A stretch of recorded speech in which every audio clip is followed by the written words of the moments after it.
જય હિન્દ વિદ્યાર્થી મિત્રો, સ્વાગત છે તમારું આપણી આલ્ફા મીટ ચેનલમાં. તો આજે આપણે જોવાનું છે ગુજરાતની વિવિધ બોલીઓ, કે જેમાં પ્રશ્ન પહેલો છે, મધ્ય ગુજરાતની લોક બોલીનું નામ જણાવો. તો અહીં વિદ્યાર્થી મિત્રો સાચો જવાબ આવશે બી, ચરોતરી એ મધ્ય ગુજરાતની લોક બોલી છે. પ્રશ્ન નંબર 2, હેડ શબ્દ ચાલ માટે કઈ બોલીમાં વપરાય છે? એટલે કે આપણે જે કહીએ કે ચાલ, એના માટે હેડ શબ્દ કઈ બોલીમાં વપરાય છે? તો અહીં વિદ્યાર્થી મિત્રો સાચો જવાબ આવશે એ, પટણીમાં વપરાય છે. પ્રશ્ન નંબર 3, પોણી શબ્દ કઈ લોક બોલીનો છે? એટલે કે પાણીને પોણી કહે છે. તો અહીં વિદ્યાર્થી મિત્રો સાચો જવાબ આવશે એ, પટણી. પ્રશ્ન નંબર 4, દક્ષિણ ગુજરાતની લોક બોલીનું નામ જણાવો. અહીં વિદ્યાર્થી મિત્રો સાચો જવાબ આવશે સી, સુરતી એ દક્ષિણ ગુજરાતની લોક બોલી છે. પ્રશ્ન નંબર 5, પોયરો શબ્દ કઈ લોક બોલીનો છે? પોયરો એટલે કે છોકરો, એ શબ્દ છે એ કઈ બોલીમાં પોયરો કહેવાય છે છોકરાને? અહીં વિદ્યાર્થી મિત્રો સાચો જવાબ આવશે સી, સુરતી.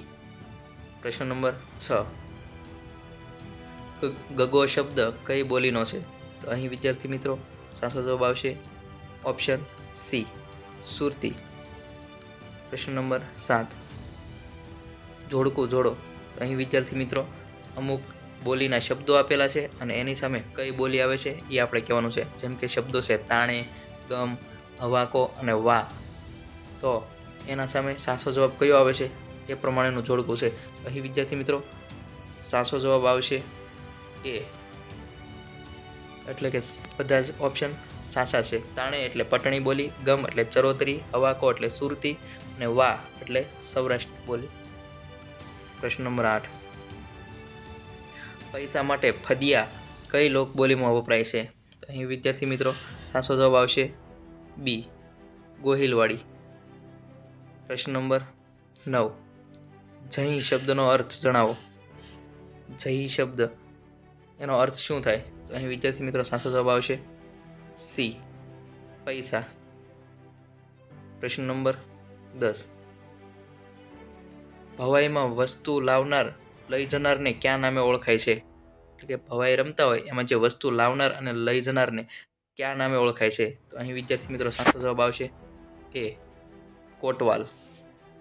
પ્રશ્ન નંબર 11, ભવાઈમાં 3 પુરુષો દ્વારા ત્રિવેશ ભજવાય તેને શું કહેવામાં આવે છે? તો અહીં વિદ્યાર્થી મિત્રો સાચો જવાબ આવશે બી, કાંચળિયા. પ્રશ્ન નંબર 12, ભવાઈની શરૂઆત કયા વેશથી થાય છે? તો અહીં વિદ્યાર્થી મિત્રો સાચો જવાબ આવશે ભવાઈની શરૂઆત ગણપતિનો વેશથી થાય છે. પ્રશ્ન નંબર 13, ભવાઈની શરૂઆત કઈ સદીથી થાય છે? તો અહીં વિદ્યાર્થી મિત્રો સાચો જવાબ આવશે 14મી સદીથી શરૂ થાય છે. પ્રશ્ન નંબર 14, ભવાઈને મહારાષ્ટ્રમાં કયા નામે ઓળખાય છે? અહીં વિદ્યાર્થી મિત્રો સાચો જવાબ આવશે એ, તમાશાના નામે ઓળખાય છે. પ્રશ્ન નંબર 15, તમિલનાડુ રાજ્યની ભવાઈને કયા નામે ઓળખાય છે? તો અહીં વિદ્યાર્થી મિત્રો સાચો જવાબ આવશે તેરકટુ તરીકે ઓળખાય છે. તમિલનાડુમાં ભવાઈને તેરકટુ કહે છે. પ્રશ્ન નંબર 16, સ્વાંગ તરીકે કયું રાજ્ય ભવાઈ ભજવે છે? એટલે કે ભવાઈને સ્વાંગ તરીકે કયું રાજ્ય કહે છે?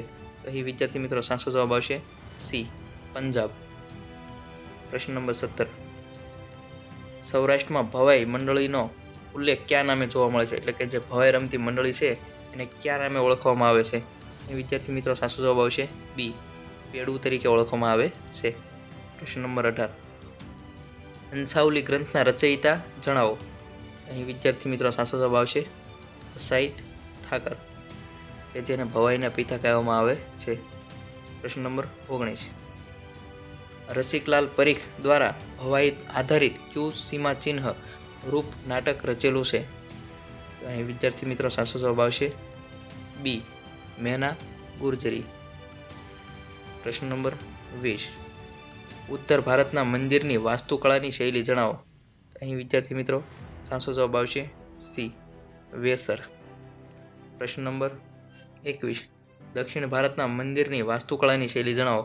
વિદ્યાર્થી મિત્રો દક્ષિણ ભારતમાં વાસ્તુકળાની શૈલી છે બી, દ્રવિડ શૈલી. પ્રશ્ન નંબર 22. નાગર તથા દ્રવિડ શૈલીનું મિશ્રણ કઈ શૈલીમાં જોવા મળે છે? અહીં વિદ્યાર્થી મિત્રો સાચો જવાબ આવશે ઓપ્શન સી, વેસર શૈલીમાં નાગર તથા દ્રવિડ શૈલીનું મિશ્રણ જોવા મળે છે. પ્રશ્ન નંબર 23. કઈ શૈલી ચંદેલ શાસકો દ્વારા નિર્મિત છે? તો અહીં વિદ્યાર્થી મિત્રો સાચો જવાબ આવશે બી, ખજુરાહો શૈલી છે એ ચંદેલો દ્વારા નિર્મિત છે. પ્રશ્ન નંબર 24. કઈ શૈલી ગુજરાત તથા રાજસ્થાનમાં જોવા મળે છે? તો વિદ્યાર્થી મિત્રો ગુજરાત તથા રાજસ્થાનમાં મારું ગુર્જર શૈલી જોવા મળે છે. સાચો જવાબ આવશે બી, મારું ગુર્જર શૈલી. પ્રશ્ન નંબર 25.